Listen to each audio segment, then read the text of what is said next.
அனைவருக்கும் வணக்கம். நாம் பகவான் ஸ்ரீராமருக்கும் அவருடைய ஞானகுருவாகிய வசிஷ்டருக்கும் இடையிலே நடைபெற்ற ஞான உரையாடல் நூலாகிய யோக வாசிஷ்டத்தை வாசித்துக் கொண்டிருக்கிறோம். கடந்த பதிவிலே ஒரு ஆத்மாவினுடைய தேடுதல்கள் அனைத்துமே பராபரத்திலிருந்து சித்தம் என்கிற அறிவின் மூலமாக பெறப்பட்டது என்கிற கருத்துக்களை பார்த்தோம். மேலும் ஸ்ரீராமன் தொடர்ந்து மனித நிலைகளை பற்றியும் ஆன்மாவின் நிலையை பற்றியும் வசிஷ்டரிடத்திலே வினாவிடுத்து வருகிறார். இன்றைய பதிவிலே ராமன் என்னையெல்லாம் கேட்கிறார் தொடர்ந்து பார்க்கலாம். ஸ்ரீராமர் கேட்கிறார், பூர்வ லீலாவின் தேகம் என்ன கதி அடைந்தது? வசிஷ்டர் சொல்லுகிறார், அந்த தேகம் ஏது? அது எங்கிருந்தது? ஆகையால் அது எப்படி போகும்? ஒரு பிராந்திதானே இருந்தது. கனவில் கண்டதை எங்கே என்று கேட்பதை போல இருக்கிறது. வாஸ்தவமாக இருந்தால் தானே அதன் இருப்பிடத்தை அறியலாம். லீலாவுக்கு ஞானம் உதித்து சூட்சும ஸ்திதியை அடைந்ததும் மனோமயக்கம் நீங்கியது. மேலும் பிரபஞ்சமெல்லாம் ஆத்மமயமாக இருக்கையில் தேகம் என்ற கற்பனைக்கு இடம் ஏது? ஞானம் உதித்த க்ஷணம் தேகம் என்ற கற்பனை வெயிலை கண்ட பனி போல மறைந்து விடுகிறது. ராமர் அதன் தொடக்கத்தை பற்றி வசிஷ்டரிடம் கேட்கிறார். லீலாவதி உடலை விட்டு நீங்கி சூட்சும தேகமாக வந்தாள் என்று சொன்னீர்கள். அதன் பிறகு அவளுடைய உடல் என்ன ஆயிற்று என்று கேட்கிறார். இந்த கேள்விக்கான பதிலை வசிஷ்டர் சொல்லும் போது, ஆத்மா என்கிற நிலையை அடைந்தான பிறகு தேகத்தை பற்றிதான தேவை அங்கே இல்லை என்று குறிப்பிடுகிறார். ஒன்று அந்த தேகம் மண்ணாகி போயிருக்கும், அல்லது அந்த தேகம் திரும்பவும் தேவை என்கிற நிலை இல்லாத ஆகியிருக்கும். உண்மையை சொல்லுவதென்றால், உடல் கொண்டு வாழ்ந்திருப்பவனுக்கு இருக்கக்கூடிய ஆற்றலை காட்டிலும் ஆத்மாவாக வாழ்ந்திருப்பவனுக்கு ஆற்றல் அதிகம். காரணம் யாதென்றால், உடல் என்பது புலன்கள் வழியாக இந்த உலகை பார்க்கிற காரணத்தால் மயக்கத்தை கொண்டிருக்கிறது, குழப்பத்தை கொண்டிருக்கிறது.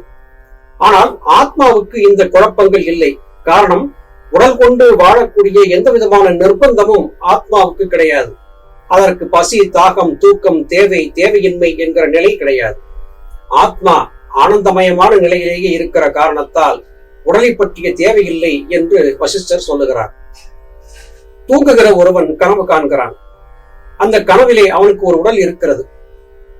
அந்த உடல் கொண்டு பற்பல காரியங்களை நிகழ்த்துகிறான். ஆனால் உறக்கம் விழித்தான பிறகு கனவிலே கண்டிருந்த அந்த உடல் வேண்டும் என்று அவன் கருதினால் அது எத்தனை பைத்தியக்காரத்தனமோ! அதுபோல இப்போது வாழ்ந்திருக்கக்கூடிய இந்த உடல் வாழ்க்கை என்பது பொய்யானது, மாயையானது. இந்த கனவு கலையும் போது இந்த கனவிலே சுமந்திருந்த உடல் என்பது தேவையில்லாமல் ஆகிறது என்கிற அருமையான கருத்தை சொல்லுகிறார். உண்மையின் தத்துவத்தை சரியாக புரிந்து கொள்வதற்கு ஞானியரின் சமீபம் அவசியம் என்பது இங்கே தெளிவாக தெரிகிறது. ராமன் மறுபடியும் கேட்கிறார், ஒரு ஞானி உடலை விட்டு அந்தர் தியானமானால் அவ்வுடலை சாமானிய ஜனங்கள் எப்படி உணர்வார்கள்? ஞானியின் உடல் காணப்படுவதே இல்லை. ஏனெனில் அவர் சிந்தையில் தேகம் என்ற வஸ்து இல்லாமல் இருக்க பிறரால் அது எப்படி காணப்படும்? ஆனால் ஞானம் அடையும் முன் மற்ற ஜனங்கள் இதர பொருட்களை உணர்வது போல்தான் இந்த தேகத்தையும் உணர்வார்கள். இங்கே நுணுக்கமான ஒரு விளக்கம் சொல்லப்படுகிறது. ஞானி தன்னுடைய தேகத்தை விட்டு செல்வாரா, தேகத்தோடு செல்வாரா என்கிற கேள்வி. தேகம் என்பது தகித்துக் கொண்டிருப்பது, நெருக்கமான அணுக்களால் உருவாக்கப்பட்டது.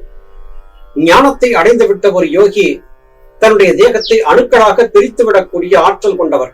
அது காரணமாக உண்மை ஞானத்தை பெற்றுவிட்ட ஒரு யோகி அணுக்களாக தன்னை பிரித்துக் கொண்டு விடுகிற காரணத்தால் அவருடைய உடலை மற்றவர்களால் பார்க்க முடியாது. எனவே மற்ற பொருட்களை பார்ப்பதை போல ஞானியின் உடலை மற்றவர்கள் பார்க்க முடியாது என்று வசிஷ்டர் சொல்லுகிறார். அப்படி என்றால் இந்த மனித உடல் பிரிக்கக்கூடியதா, அணுக்களாக பிரியக்கூடியதா, பிரியக்கூடிய அணுக்களை ஒன்றாக திரட்டக்கூடியதா என்றால் ஆம் என்கிற பதிலே வருகிறது. காரணம், சித்தர்கள், மகான்கள், ஞானிகள், ரிஷிகள், முனிவர்கள் ஆகியோர் தாங்கள் இருந்த இந்த உடலை அணுக்களாக பிரித்து வேறு ஒரு உலகத்திற்கு, அண்டத்திற்கு சென்று அணுக்களை எல்லாம் மறுபடியும் ஒன்றாக திரட்டி தன்னுடைய உடலை கொண்டு வாழ்ந்திருந்ததையும் பார்க்க முடிகிறது. அருமை சகோதர சகோதரிகளே, மனித உடல் அணுக்களால் தொகுக்கப்பட்டது என்பதை இன்றைய விஞ்ஞானமும் கூட ஒப்புக்கொண்டிருக்கிறது. நாம் அந்த நிலையை அடையும் போது இவை உண்மை என்று அறிந்து கொண்டு விட முடியும். நம்மால் கேட்க முடியாத, நாம் சென்று சந்திக்க முடியாத சித்தர்களிடத்திலே நமக்கான கேள்விகளை எல்லாம் ஸ்ரீராமர் கேட்கிறார். ராமர் அவதார புருஷர் என்று சொல்லும் போது இப்படி சிறிய சிறிய கேள்விகளை கேட்க அவசியமில்லை. ராமர் இங்கே கேட்கக்கூடிய கேள்விகள் எல்லாம் எதிர்வரும் காலத்திலே வரக்கூடிய நம்மை போன்றவர்கள் புரிந்து கொள்வதற்காகவே என்று இங்கே நாம் எளிதாக தெரிந்து கொள்ளலாம். ராமர் மறுபடியும் கேட்கிறார், ஸ்தூல சரீரமே சூட்சும சரீரமாக மாறுகிறதா அல்லது இது வேறு காரணத்தால் ஞானிக்கு உண்டாகிறதா? வசிஷ்டர் சொல்லுகிறார், ஸ்தூல சரீரம் என்பது ஞானியின் நோக்கத்தில் ஒரு தோற்றம். வெகு காலத்து அஞ்ஞானத்தால் உருவமும் கணம் உடைந்து அந்த அஞ்ஞானம் நீங்கியதும் இந்த தோற்றம் சொப்பனம் போல் மறைந்து விடுகிறது. சொப்பனத்தில் கண்ட பர்வதம் விழித்தவுடன் கற்பனை என்று விளங்குவதைப் போல இந்த தேகமும் ஒரு சங்கல்ப ரூபம் என்று விளங்குகிறது என்று பதில் சொல்லுகிறார். இங்கே நாம் சொல்லிய கருத்துக்கள் மறைமுகங்களாக சொல்லப்பட்டிருக்கின்றன. அதாவது அணுக்களாக உருவாக்கப்பட்ட தேகத்தை அணுக்களாக பிரித்துவிட்டு ஞானிகள் ஆத்மா என்கிற நிலையிலே கடந்து சென்று விடுகிறார்கள். சாமானியர்களுக்கு இந்த பக்குவம் இல்லாமல் போய்விட்ட காரணத்தால் தேகம் சிதறமடைந்து மண்ணோடு மண்ணாகி போக வேண்டியதுதான். யோக வாழ்க்கையை வாழ்ந்திருப்பதன் காரணம் தன்னுடைய தேகத்தை அணுக்களாக உணர்வதற்கும் உணர்ந்த அணுக்களை பிரிப்பதற்கும் சேர்ப்பதற்குமான பக்குவத்தை பெறுவதற்குமாகத்தான். இந்த தேகத்தை கொண்டு அண்டவெளியிலே பயணிக்க முடியாது. வேகமாக பயணிக்கும் போது தேகம் தூள் தூளாகி போகும். அணுக்களாக அவற்றை பிரித்து மறுபடியும் அணுக்களை தொகுப்பது என்பது சுலபமான காரியம். இப்போது உங்களுக்கு ஒரு கேள்வி வரலாம், என்ன இப்படி சொல்லுகிறார்கள்? அணுக்களாக பிரிப்பதாம், மறுபடியும் ஒன்று சேர்ப்பதாம், நம்பும்படியாக இல்லையே என்று என்ன தோன்றும். ஆம், இதை விஞ்ஞானம் சாதித்து காட்டியிருக்கிறது. நாம் அன்றாடம் பார்த்து கொண்டுதான் இருக்கிறோம். எங்கோ தொலைதூரத்திலே மேலை தேசத்திலே வாழ்ந்திருக்கக்கூடிய ஒருவர் தன் குடும்பத்தை சேர்ந்தவரோடு உரையாடுகிறார். நேரடியாக ஒளிப்பட காட்சியிலே உரையாடுகிறார். அவருடைய முகத்தையும் அவருடைய செயல்பாடுகளையும் அனைவரும் பார்க்க முடிகிறது. இது எப்படி சாத்தியமாயிற்று? எங்கோ தூரதேசத்திலே இருக்கக்கூடிய ஒருவர் தன்னுடைய தேகத்தை தன்னுடைய ஊரிலே இருக்கக்கூடியவருக்கு காட்ட முடிகிறது என்றால் இது எப்படி சாத்தியம்? இது எப்படி சாத்தியம் என்பதை நாம் தெளிவாக தெரிந்திருக்கிறோம். அங்கே படக்காட்சியாக ஒளிப்படக்காட்சியாக உருவாக்கப்பட்ட ஒன்று அணுக்களாக பிரிக்கப்பட்டு காற்றலையிலே கலக்க விடப்படுகிறது. காற்றலையிலே கலக்க விடப்பட்டது இங்கே ஒரு கருவியின் மூலமாக மறுபடியும் தொகுக்கப்பட்டு உருவமாக நமக்கு காட்டப்படுகிறது. இது சாத்தியம் என்பதை விஞ்ஞானம் சாதித்து காட்டியிருக்கிறது. விஞ்ஞானத்தால் கண்டறிய முடியாத அதிசயம்தான் மனித தேகத்தை அணுவாக்கி பிரிப்பது. இந்த காரியத்தை நம்முடைய முன்னோர்கள் செய்திருக்கிறார்கள். அப்படி என்றால் இன்றைய விஞ்ஞானம் அருகே நெருங்க முடியாத பல சாதனைகளை நம்முடைய முன்னோர்கள் ஞானிகள் செய்திருக்கிறார்கள். இதை அந்தந்த காலகட்டத்திலே அந்தந்த நிலைகளை அடையும் போது உண்மை என்று ஏற்கக்கூடும். அல்லது எதிர்வரும் காலங்களிலே மனித தேகத்தை அணுக்களாக பிரிக்கக்கூடிய வித்தையை மனிதன் கண்டுபிடித்து விடக்கூடும். சகலரும் அதை பயன்படுத்தும்படியாக கொண்டு வரவும் கூடும். என்ன செய்ய முடியும்? எல்லாவற்றையும் காலம் நிச்சயம் நமக்கு சொல்லும். ராமர் கேட்கிறார், சொப்பனத்தில் காண்பது எங்கே மறைந்து விடுகிறது? வசிஷ்டர் சொல்லுகிறார், சொப்பனத்தில் காண்பதும் சித்தின் விகல்பமே. இது இந்திரிய சம்பந்தம் இல்லாமல் வெளிப்பில் அறியப்பட்ட விஷயங்களை ஆதாரமாக கொண்டு தான் அழுக்கால் மறைந்ததை போல பலவித தோற்றங்களை காணுகிறது. இத்தோற்றங்கள் மறைந்ததும் நித்திரை ஏற்பட்டு ஒன்றிலும் ஒட்டாமலும் ஒருவித பாவனையும் இல்லாமலும் சித்தானது தனிப்படையாய் நிற்கிறது. விழித்ததும் இதே சித்து பிரபஞ்சத்தில் ஊடுருவி நின்று இவைகளை தோற்றமாக காண்கிறது. ஆகையால் சொப்பனத்திலும் வெளிப்பிலும் அதே சித்தானது தன்னை சங்கல்ப பதார்த்தங்களாகவும் கன பதார்த்தங்களாகவும் தோற்றுவிக்கிறது. ஆகையால் இவ்விரு உணர்ச்சிகளும் காட்சிகளே தவிர சத்தியம் அல்ல. இதை அனுபவமாக அறிந்தால் அஞ்ஞானம் நீங்கி சித்தாகவே உணரப்படும். இங்கே மிக மிக நுணுக்கமான ஒரு கருத்து சொல்லப்படுகிறது. நாம் உறங்கும் போது கனவு காண்கிறோம். அந்த கனவிலே நாம் இருக்கிறோம். நம்மோடு சேர்ந்து பல உலக உயிர்கள் இருக்கின்றன. உலகம் இருக்கிறது. வித்தியாசமான காட்சிகளை எல்லாம் காண்கிறோம். இவை எல்லாம் எப்படி உண்டாயிற்று? இவை எல்லாம் சித்தம் என்கிற அறிவு ஒரு படக்காட்சியாக உருவாக்கி கொடுக்கிறது. அங்கே நாம் கதாபாத்திரமாக இருக்கிறோம். ஏனைய கதாபாத்திரங்களும் நம்மோடு சஞ்சரிக்கின்றன. கனவு முடிந்த பிறகு அந்த கதாபாத்திரங்கள் கலைக்கப்பட்டு விடுகின்றன. மறுபடியும் இந்த உடலுக்கு வந்த போது அந்த கனவு முடிந்து இந்த கனவு தொடர்கிறது. அது கனவு. அந்த கனவை கலைத்துவிட சித்தத்தால் முடியும் என்றால் இது கனவு. இந்த கனவு காட்சிகளை கலைத்துவிடவும் சித்தத்தால் முடியும். இந்த உண்மையை புரிந்து கொண்டு விட்டால் சிருஷ்டியின் உண்மையான தத்துவம் என்பது விளங்கிவிடும். இதைத்தான் இங்கே ராமருக்கு வசிஷ்டர் சொல்லுகிறார். மேலும் நம் கதையை தொடர விதுரனுடைய ஜீவன் பத்மனுடைய தேகத்திற்குள் மூக்கு துவாரங்களால் உட்சென்றது. அப்பொழுது இந்த ஜீவனை பின்பற்றி வந்த சரஸ்வதியும் லீலாவும் இதை கண்டார்கள். லீலாவானவள் தேவியை நோக்கி, பத்மன் இறந்ததும் தான் சமாதி அடைந்ததும் எவ்வளவு காலமாயிற்று என்று கேட்டாள். 1 மாத காலமானதாக தேவி பதிலளித்தாள். இப்பொழுதும் உன் சகிகள் எல்லாம் தூங்கிக் கொண்டிருக்கிறார்கள். உலக வழக்கில் பேசுங்கால் உன் ஜீவன் ஒரு பட்ச காலத்தில் ஆவியாக மறைந்தது. நீ மரணமடைந்ததாக உன் பரிவாரங்கள் நிச்சயித்து தேகத்தை பொசுக்கி வேண்டிய கர்மங்களையும் செய்து முடித்து விட்டார்கள்.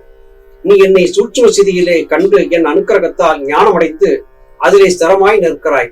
ஆனால் பூர்வ வாசனைகளை எல்லாம் இன்னும் சாந்தி அடையவில்லை. ஆகையால் நீ மறுபடியும் தேகத்தை எடுத்துக்கொண்டு கொஞ்ச காலம் ஜீவிதம் செய்ய வேண்டும். ஆனால் ஞானம் ஏற்பட்ட காரணத்தால் உன்னுடைய உடல் மேல் ஒருவித பற்றும் இல்லாமலும் காலத்தை கழிப்பாய். இப்பொழுது நாம் இருவரும் ஸ்தூல சரீரத்தை எடுத்துக்கொண்டு விதுரதன், லீலா இவர்களின் அனுபவத்தை விசாரிக்கலாம் என்று சரஸ்வதி சொல்கிறாள். இது என்ன புதுவிதமாக இருக்கிறது என்றால், ஸ்தூல சரீரத்திலிருந்து சூட்சும சரீரத்தை லீலாவதி எடுத்து விட்டாள். அவருடைய உடல் அவருடைய உறவினர்களால் எரித்து பஸ்மமாக்கப்பட்டு விட்டது. மறுபடியும் அந்த உடலுக்கு செல்ல முடியாது. ஆனால் உடலை நீங்கி இருந்தாலும் கூட அந்த உடல் சார்ந்த வாழ்க்கையினுடைய எண்ணங்கள் உன்னுடைய ஆன்மாவிலே இன்னமும் இருக்கின்றன. இவை முழுவதுமாக களையாமல் அழியாமல் நீ ஆன்மா நிலைக்கு செல்ல முடியாது. எனவே நீ மறுபடியும் உடல் எடுத்து பிறக்க வேண்டி இருக்கிறது என்று சரஸ்வதி சொல்லுகிறாள். அந்த உடலிலே இந்த உலகம் சார்ந்த பற்றுக்கள் உனக்கு ஏற்படாது. காரணம், இப்போது உன்னுடைய ஆன்மா ஞான தெளிவை பெற்றிருக்கிறது. ஞான தெளிவை பெற்ற ஆன்மா மறுபடியும் பிறப்படுத்தாலும் உலக வாழ்க்கையிலே ஒட்டாது என்கிற தகவலை சொல்லுகிறார். இது மிக மிக முக்கியமான ஒரு கருத்தாக இருக்கிறது. ஞானிகள் இந்த உலகிலே வாழ்ந்திருக்கிறார்கள். நம்மை போன்றவர்கள் யோக வாழ்க்கையில் ஈடுபடுகிறோம். ஏதோ ஒரு காரணத்தால் நாம் இறந்து விட்டோம் என்று வைத்துக் கொள்வோம். மறுபடியும் கீழான பிறவியை எடுத்து நாம் வாழ வேண்டி இருக்குமா என்றால் நிச்சயமாக இல்லை. அடுத்து நாம் இருக்கக்கூடிய பிறவி என்பது பிறவியிலேயே ஞான பிறவியாக இருக்கும். மிகவும் சில காலத்திற்கு கர்மாவின் மிச்சங்களை எச்சங்களை தொலைப்பதற்காக அந்த பிறவி ஏற்படுமே அல்லாது மறுபடியும் கீழான நிலையை நாம் அடைய மாட்டோம். எனவே இந்த பிறவியிலே நாம் வாழ்ந்திருக்கக்கூடிய இந்த யோக வாழ்க்கையை உண்மையாக கருதி உறுதியாக பற்றி பிடித்து முடிந்த வரையிலும் யோக பயிற்சியில் ஈடுபட்டு நம்முடைய ஆத்மாவை மேன்மைப்படுத்திக் கொள்ள முயற்சிக்க வேண்டும். நிச்சயமாக நம்முடைய பிறவி என்பது முடிந்தாலும் கூட கீழ்நிலை என்பது நமக்கு ஏற்படாது. மறுபடியும் விட்ட இடத்திலே இருந்து தொடங்கி விட்ட குறை தொட்ட குறையோடு ஞானப்பிறவியாகவே நாம் அடுத்த பிறவியை எடுப்போம் என்று இங்கே லீலாவதிக்கு சரஸ்வதி சொன்ன கருத்துக்கள் மூலமாக நாம் புரிந்து கொள்ள முடிகிறது. அருமை சகோதர சகோதரிகளே, நாம் செய்யக்கூடிய யோக பயிற்சியினுடைய விளைவுகளை பற்றிய கவலை இல்லாமல் சொன்ன கருத்துக்களை சொன்னபடியாக செய்து பயணிப்போம். ஞானபிதா சுவாமி சிவானந்த பரமஹம்சர் அவர்கள், என்னுடைய சொற்படி கேட்டு நடக்கக்கூடிய என்னுடைய பிள்ளைகள் கீழ்நிலையை அடையாமல் மேல்நிலை அடைவதற்கு நான் உறுதியாக உதவி செய்வேன் என்று சொல்லி இருக்கிறார்கள். ஞானபிதாவின் கருத்துக்களை சிறமேற்கொண்டு பயணிப்போம். நடப்பதை ஞானபிதா பார்த்துக் கொள்வார். மீண்டும் அடுத்த பதிவிலே உங்களை சந்திக்கிறேன். அதுவரையிலும் நன்றி, வணக்கம்.